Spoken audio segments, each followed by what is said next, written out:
First video back from vacation. I have been gone most of the summer, not just from Star Citizen, but just in real life. I mean, it's a really short one. I have come back to Alpha 3.24, 0.24.1, the release of the ARGO ATLS.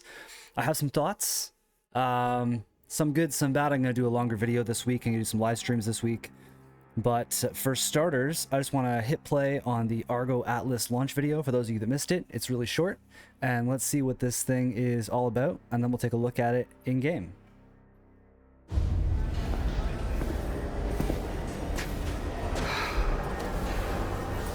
You need help with that? Yeah, right.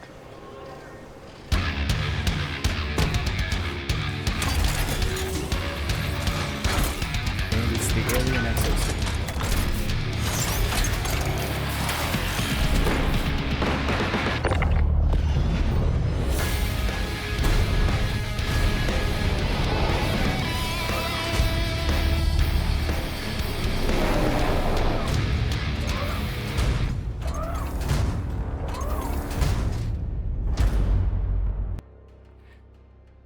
So, Star Citizen has its first mech suit. Quick little trailer.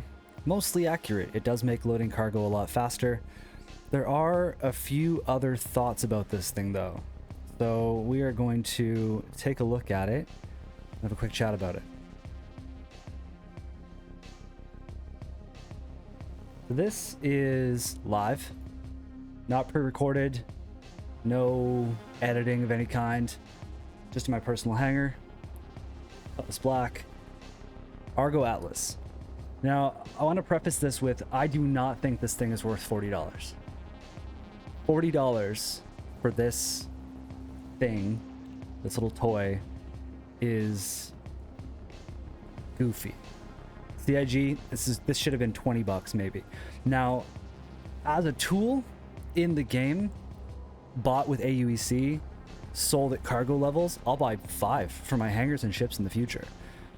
But my first thought on this was, you have to be joking. Now I have some store credit. I was lucky enough to melt some stuff, move things around last year. I bought this with store credit, and I'm going to melt it again after, and I'll wait till it's available in game just so I can make this video. Design wise, I think whoever designed it did a really good job. I think it looks a little toyish. That's probably what they're going for, but it's not as epic looking as I'd like. The thing that immediately caught my attention was one of the arms is empty, one of the hands. If you go into the manager, the vehicle manager, it looks like it's going to be used for something else in the future. So maybe speculate, salvage arm, weapons. I don't know. I don't know what you're going to attach there, but it's an empty slot. So they're selling us an incomplete thing, as they do with many concepts in this game, for 40 bucks. People are going to fight me on this. I think it's just ridiculous that you would spend $40 of real money for this thing. However, whoever made it did a phenomenal job with the animations. I'm going to tap F here and switch to third person. Of course we missed it because it circled around. But the animation when you get in, the way it opens, the way it closes around you, the way the hands move and shift, it's beautifully done. I would very much like it if we could get a better look at that. Let's do this. There we go. That's really well done. Animation wise, that is incredibly impressive. I think they did a great job. So whoever built this on the team, great work. Otherwise, you do not need one of these. You know, it's slow, as it should be, but I don't see it as being particularly useful compared to, say, a max lift tractor beam. It's what it represents. So what I try to do in videos is, let's take the positive with the negative, right? The negative, it's overpriced. It's the main focus of this patch, besides some cargo fixes. It feels poorly thought out to me. It feels a little toyish. The price is just what blows my mind on this thing. However, what this represents about the game that we all love so much is the arrival of exosuits. I can see EVA exos, I can see salvage exos, I can see combat exos, of course, becoming a thing in the future of the game. whether it's this one and it's modular because of the arm slot, or whether it's, you know, 5 or 6 new ones, which is probably what they'll do. I think it's cool. It is also highly functional. So I preloaded this box over here with some armor for my ship. I'm just going to point and click, and it pulls it automatically over to me. That's it. That easy. It basically makes loading cargo a breeze. Now, do I think that's worth the money? No, not real money. In-game, if they charge, you know, 50 grand or whatever they decide to charge for this thing, then I think it's worth it.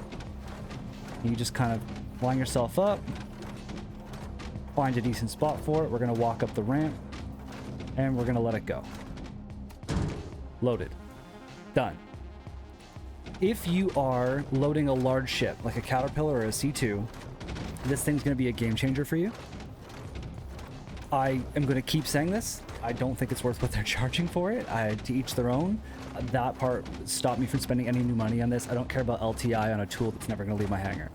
But if you have a C2, a Caterpillar, something big, whether you're crewing it properly with a full crew or just trying to run it solo, this, while you do move slower than you would just running around with a multi-tool, the tool itself can handle a lot more. It's much faster. It's much more stable.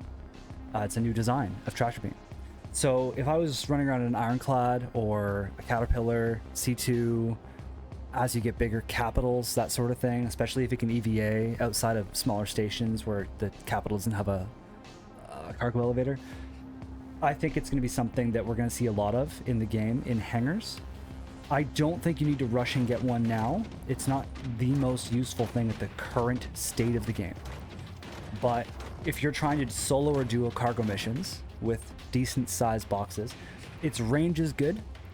So you can stand at the ship, point, grab, pull, load, point, grab, pull, load. It's very handy.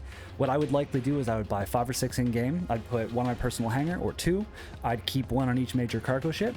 And I'd probably keep one at my other personal hangar, assuming we get more than one in the near future, wherever my typical arrival point is. Keep one in Pyro, you keep one in Stanton. I think we're going to see these all over the place. I think they're really cool. I think CIG have really outdone themselves on the animations.